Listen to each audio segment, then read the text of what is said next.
নাসরুম মিনাল্লাহি ফাতহুন করিব, অবাশশিরিস সাবিরিন।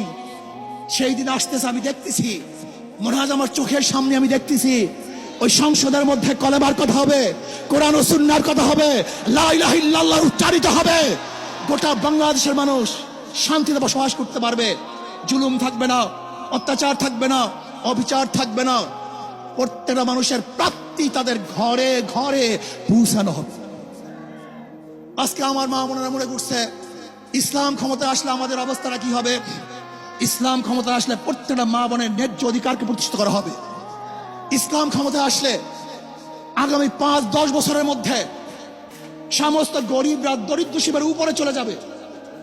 ইসলাম ক্ষমতা আসলে 28 লক্ষ কোটি টাকা বিদেশে পাচার হবে না, দুর্নীতি থাকবে না, জুলুম থাকবে না, অত্যাচার থাকবে না, নির্বিচারে কোনো মানুষ আর খুন হবে না, গুম হবে না।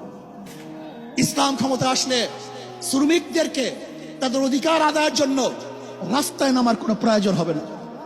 ইসলাম ক্ষমতা আসলে কৃষক, শ্রমিক, মজদুররা তাদের অধিকারকে প্রতিষ্ঠিত করার জন্য ইসলামী সরকার তাদেরকে নিয়ে কমিটি গঠন করে তাদের প্রাপ্তি তাদের কাছে পৌঁছায় দেবে।